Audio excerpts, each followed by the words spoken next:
Hello. Today we are talking about the anatomy of an article, and by that I mean what scientific articles are made up of, and the APA style, or the American Psychological Association formatting style that goes into the sort of makeup of these papers. And the reason that matters is it helps us find references and understand where things are in papers and what kind of makes them scientific and their use of things like citations and references from previous authors, as well as structure sort of elements that include things like methodology and stuff that if we want to find stuff, the kind of measurement scales they use, for example, we know exactly where to turn in their paper and where to find that information. So we're going to talk a little bit about that. So what is APA style? Well, it's basically formatting, right? Like all sorts of other styles, include stuff like the paper order, like I said, how to cite stuff, and how we write stuff, the language we use. So I'll give a couple examples of that.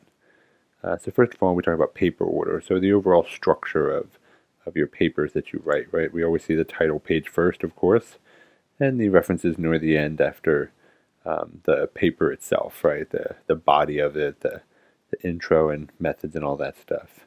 And then all the accoutrement at the end, tables, figures, things like that. Each page also has style, right? So there's certain style in terms of our writing, double spacing, things like that, that I would say consult your most recent version of the APA manual, right? I always say hold up your paper or look at it in your Word document and then look at the examples in the APA manuals and example papers and see if you see any major differences, right? So for example, this is a title page. You see there's certain elements there that are highlighted, and there's example title pages in your textbook and the APA manual, so visit those, of course, before you turn anything in. The abstract is a major element that you'll see all the time, whether it's psych abstract, psych info, any of the major sources of information, Google, Scholar, all of them have abstracts. It's basically a summary of the paper, right, from beginning to end. If it's just a research proposal, like y'all do for the second assignment for your paper, this will be just the background and the proposed methodology, right? And for the final paper, it includes everything, findings, and all sorts of stuff. The whole paper, basically, is summarized.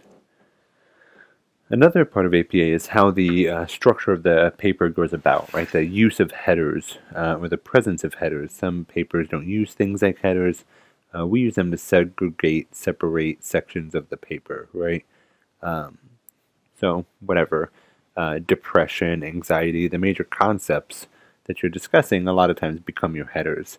And then maybe concepts that are second level, maybe like aspects of depression or different research agendas within the area of depression, maybe that next level header, right? You may have various ones there.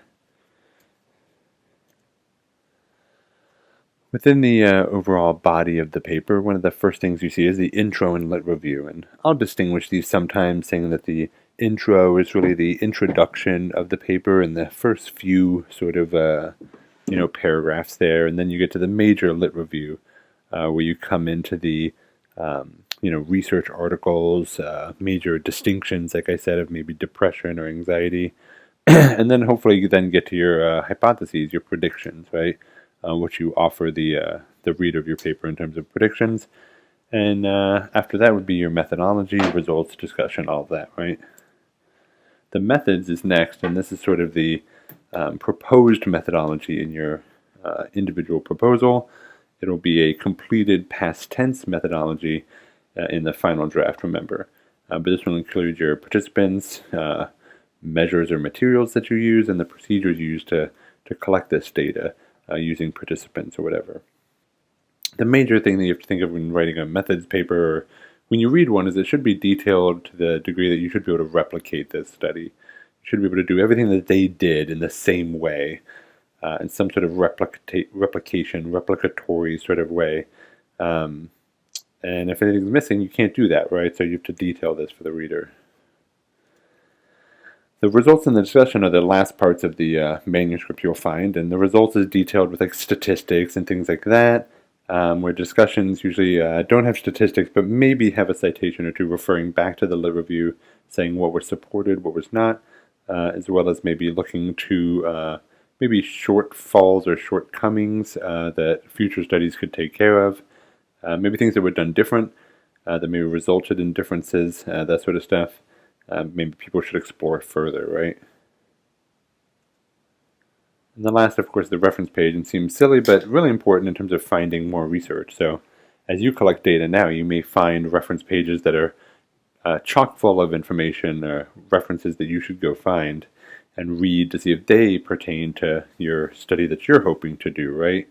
In your papers, it basically is a list of everything you've cited, and there shouldn't be anything extra in there past what you've already mentioned, right? So no extras, and everything that you did mention is included, including measurement scale stuff, anything like that.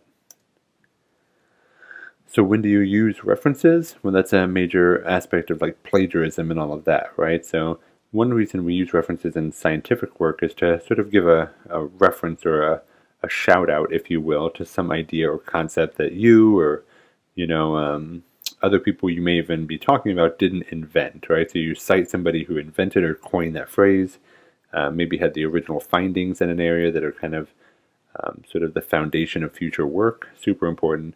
With quotes, you have to use a page number so that it's very specific where you got that from. Because if it's a specific sort of detail people want to look up, they should know exactly where to go to find that. Anyways, sometimes you also use them to point people towards summaries of work that maybe you don't have time to get into with your individual paper or predictions that you're getting into. The basic for references are, name, title of work, publication information. So you know who did it, when they did it, basically, and what the source of this was.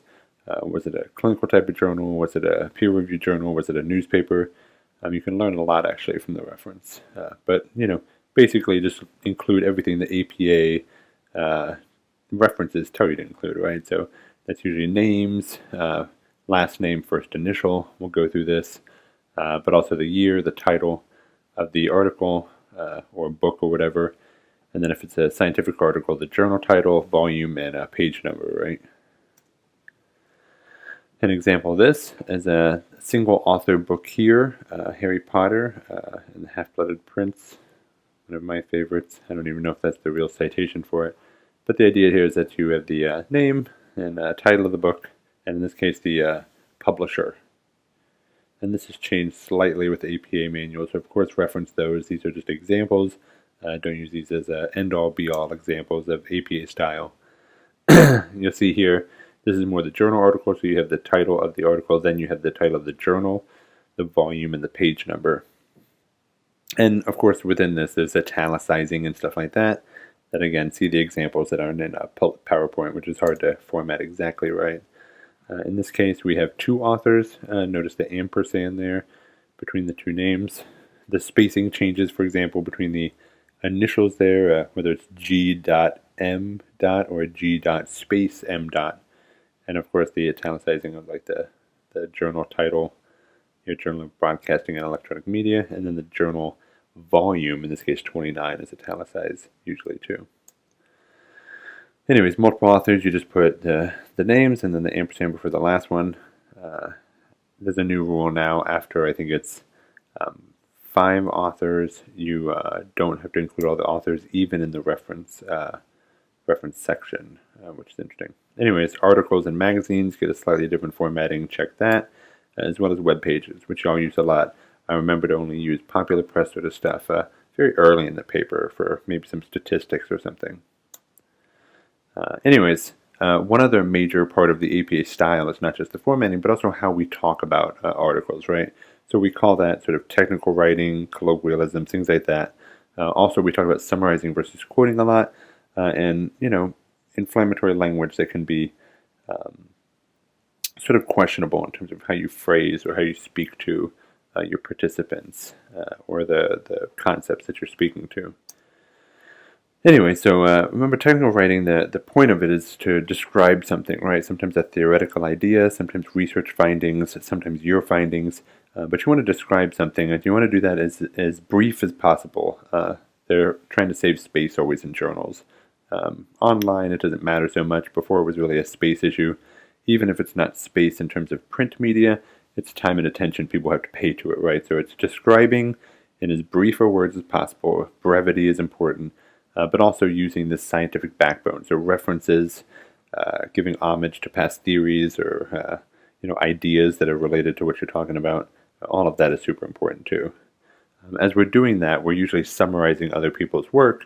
So it's important to know the difference between summarizing versus quoting versus plagiarizing, right? So summarizing, of course, describing their words, the concepts, the theories invented by or coined by other people, even just their research findings or whatever, statistics that they have that are pulled from their articles. All of that we use with these types of citations. We call parenthetical citations.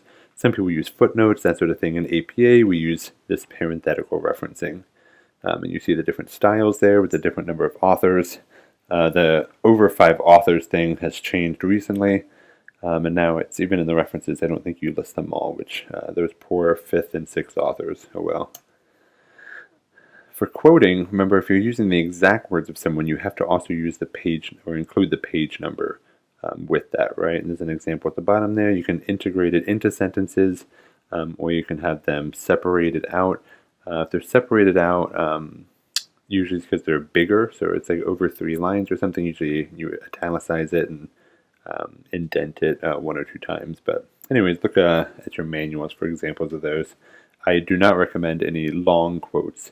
If you want a shorter one integrated into the paragraph, that's okay, but I'll probably discourage you or tell you not to do that if you put in your individual proposal. It's a long 3 or 4 line quote. I like that you found that, but I want to read your own new writing, not long quotes from other people, right? Anyways, the last one to talk about is the inflammatory language, right? There's so many concepts here to get into that it's almost impossible, but the main areas here are disabilities, race and ethnicity, sexuality, and gender. So, of course, with disabilities, it's things like speaking to the individuals, not labeling them by their disability, right? That's the major concept there. So we say individuals with, let's say, autism spectrum disorder, individuals with, let's say, hearing impairments. We don't say hearing impaired individuals. With race and ethnicity, especially on things like surveys, you just want to make sure you're using the most appropriate terminology. You're not guessing at the categories, let's say. And a lot of people say race doesn't exist. It's a larger debate for you sociology majors. But in terms of survey data, just make sure you're using proper terminology, right? If you're doing anything related to race or ethnicity within theoretical areas, just make sure you read up on what's appropriate in terms of terminology, especially. Sexuality and gender, of course. You want to have the in-speak to be able to speak knowledgeably about it. Knowledgeably, I think that's a word. To speak in terms that are appropriate, right? So the sexuality and gender, of course, is different, and those are both different than sex, right? So in surveys, we actually ask people sex, biological, male or female. Anyways, in this case, it's more how to phrase the terminology, right? Finally, one important thing to cover is how to find these articles, right? We talked a little bit about, Google Scholar, all of those things. So finding scientific articles is just as important as how to actually read them and to construct them, right? So we talked about Google Scholar. We get a lot of stuff, not necessarily with a lot of depth, right? So dig into PsycInfo and even more scholarly sites like Social Science Citation Index, where they show the history of a citation, who they cited, and then you see the forward sort of history, who has cited that article. So those can be very useful for that purpose. And of course, once you find those, remember there's good versus, I wouldn't say bad, but different kinds of sources, right? So there's popular press, and there's more scholarly sources, right? So once you find articles, you'll be able to tell pretty quickly, and I hope the laboratory exercise helps with this in terms of figuring out what a source for a popular press article is, maybe a newspaper article, a web page, right? Those, it's sometimes hard to get the author's background and things like that, so you're not exactly sure who did the research. Sometimes you can't find their citations and things like that, so a little bit problematic. For scholarly sources, of course, we can find all of this information. If it's a book, there's publication information. Usually they include references if it's a scholarly book. If the book doesn't have references, it's probably not a scholarly book. Peer-reviewed journals are, of course, the sort of ultimate source because they are, as it says, peer-reviewed. So other scientists review this work to make sure it's of a high caliber, that other people should be reading it, and it sort of adds to the field, right? So you know that it's pushing sort of science forward. And finally, the sort of sources you find may differ based on whether it's an empirical article, a theoretical article, and then, of course, the level of sort of impact that it has on the field. The ranking of these sites matters sometimes to scientists. It's kind of an index of who all digests it or cites it or utilizes this information to make their own science, right? So anyways, empirical meaning that it gathers data, that it's contributing data. Theoretical being that it's just more of a thought piece. We're pushing this sort of theory forward. Both of those can be in journals. Some journals, lean towards one or the other. But above and beyond that, those journals can be of a high caliber where people use those articles a lot, whether empirical or theoretical or not. So the rankings are more about how many people read and use this. The empirical or theoretical is more the type of article it is, gathering data versus just really talking about the theory itself. Anyways, hopefully you're finding some good scientific sources out there and gathering those for your literature review.